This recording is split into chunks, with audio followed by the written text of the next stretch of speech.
I had like a full-blown, hardcore, thought I was having a heart attack, panic attack, and I was looking at myself in the mirror, and I'm a second-generation actor, and my mother, Patty Duke, she taught me certain things when I was a kid. You hit your mark, you say your line, you're better off camera than you are on camera. Just certain kinds of things that a professional actor should know and should do. And that's the craft, that's the profession, that's what you do. You're on time, which is great to give a kid those values, and because it makes a career possible, any career really. But I looked into the mirror and I thought, what if I can't go anymore? This is too hard. And it's like, you can't quit. Sometimes a makeup artist would quit, or they would be shuffled to another person, or people would get hired, or they'd leave, and people would come and go. Like, we can't come and go. We're here.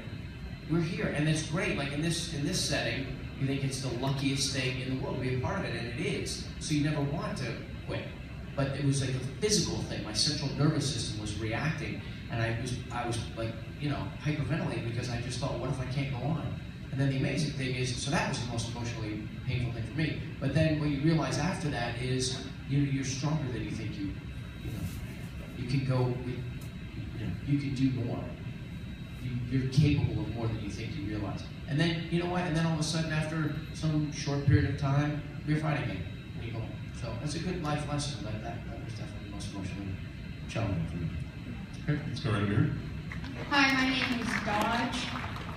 And I was wondering, for both of you, what's your favorite?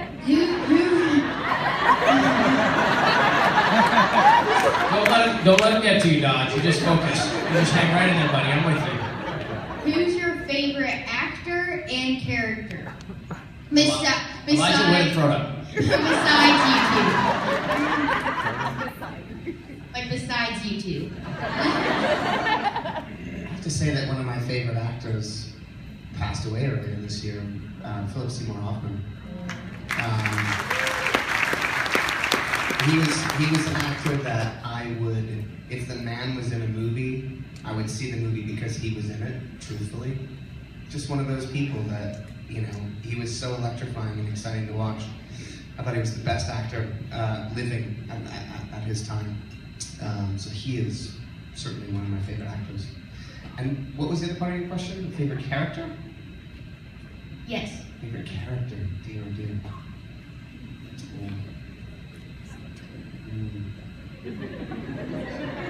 Well,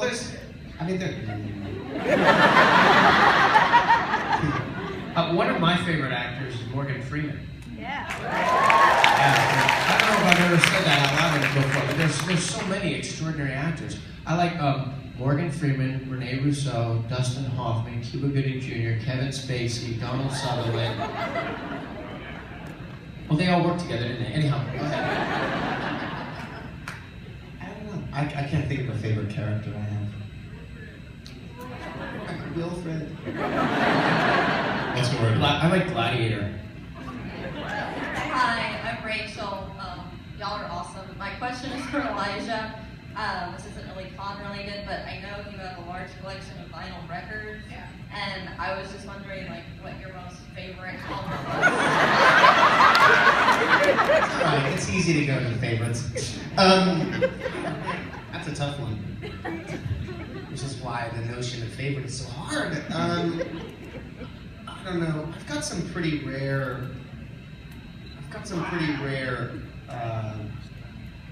African original, Nigerian press records, and some pretty rare and very good condition Turkish, 1970s Turkish psychedelic records. Those are pretty important to me. There's an artist y'all should know. If you don't, check it out. There's a guy called William Onyeabor. A compilation was released last year called Who is William Onyeabor? And he was an incredible musician, songwriter from Nigeria from the 70s through the 80s. Most notably, I'll make this fast, otherwise I'm going to bore the hell out of you. What's notable about him is that he introduced synthesizers into music, and a lot of people were just doing Afrobeat, which was really just a sort of answer to James Brown, effectively. But what he was doing was synthesizers, and synthesizers are not easy to come by. Anyway, make long story short, pick up the record, it's great. But I've been finding a lot of his original press records, which they're really hard to find. And I've got like 4 of them, so those are some of my favorites.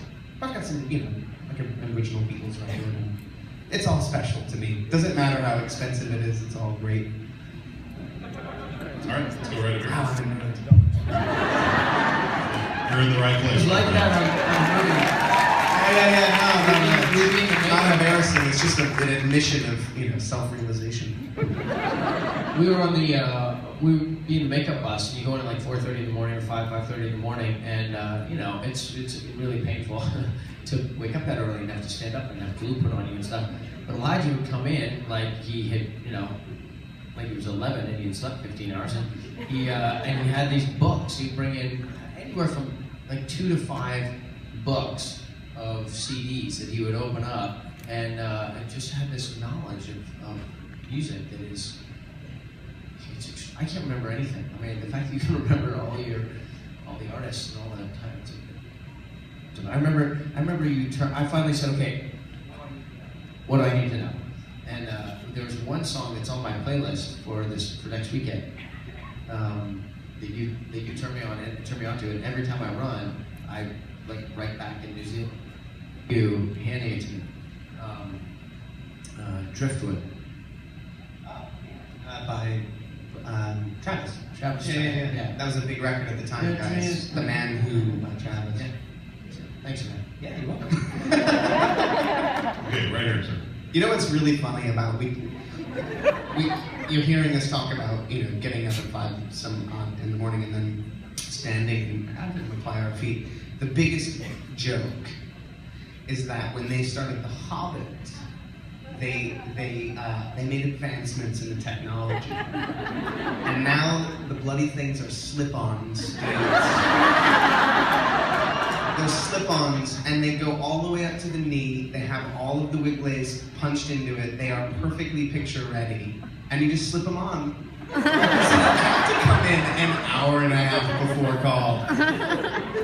How about the That's fact real that none nice. of these people care about the fact that we were bummed out about that. They just want to find out where they can get them. I know. Pretty awesome.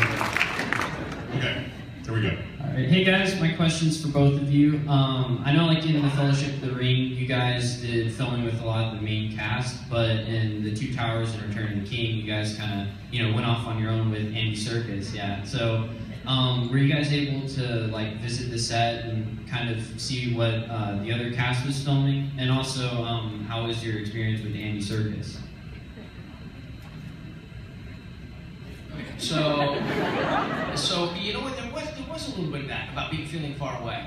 In Wellington, there were a whole bunch of different studios for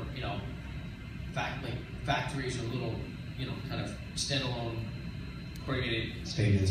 stages. But with great sets and everything they build on it. And a lot of time, I remember going over to the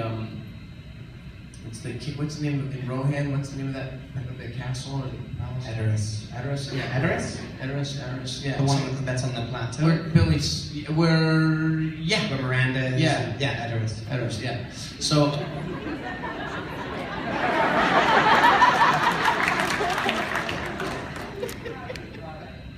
Hello, you there? You gotta be impressed that I did the whole Cirith Ungol thing, or no, what did I say? The Osgiliath ruins. I mean, I get some extra credit points for that, right? All right. I was impressed that you said Osgiliath ruins. I know. It's the only one I know. So,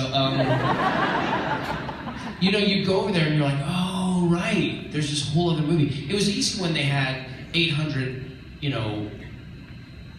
military, dressed up as Uruk-hai, New Zealand Army dressed as Uruk-hai, and they're doing the Helm's Deep battle, and they're at this rock quarry in the lower hut, which is kind of where placed in Wellington, and Pete would be, reviewing footage from it and making, giving kind of remote direction. Then you felt like you were connected to it. But there were a lot of times for me where I felt like, you'd see actors, you'd bump into each other all of a sudden, you're like, oh, right, there's like.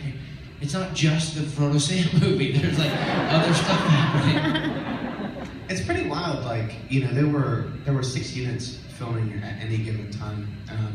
There's Unit 1A, 1B, 2A, 2B. There was a green screen unit, a miniatures unit that never stopped filming, and there was a helicopter unit. All of which, I mean, the 4 main units were shooting all the time. And it's crazy, like the Helm's Deep sequence was 2 months of night shoots. So for that period of time, Vigo and Orlando and all them were sequestered to nights for 2 months. And we would run into them on weekends as they were vampires and we were on like the early schedule.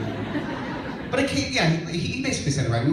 Some of the time we were filming adjacent to each other. So like Unit 2 would be on one stage and we'd be on another stage shooting our stuff, and we would be able to sort of intersect and see each other. And for the most part, we were all kind of centered around Wellington.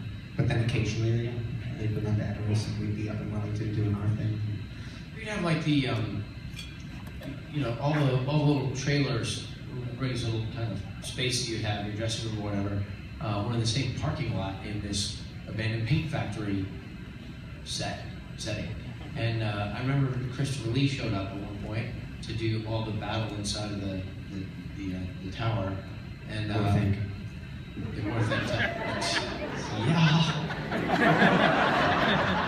Totally worth it. I always hear music, like the titles of albums or books, totally Orthanc. That's got to be one, right?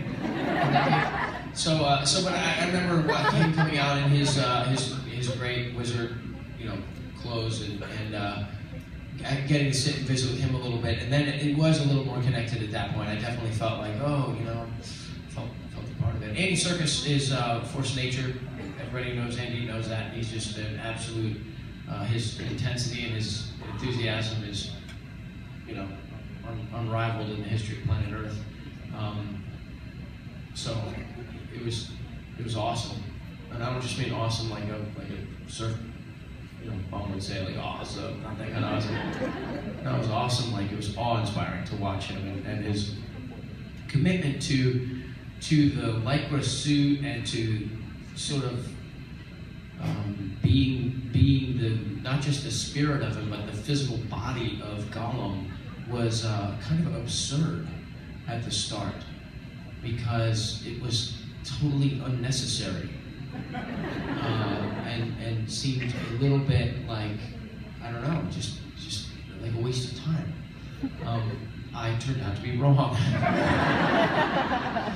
It's kind of a theme in my life. But the fact that he would do that stuff, and then he would go to all the animators' desks, and he would, work on hand movements, and he'd see what somebody was doing, and he'd say, what if he could do this, or what if his eyes did that, and he was,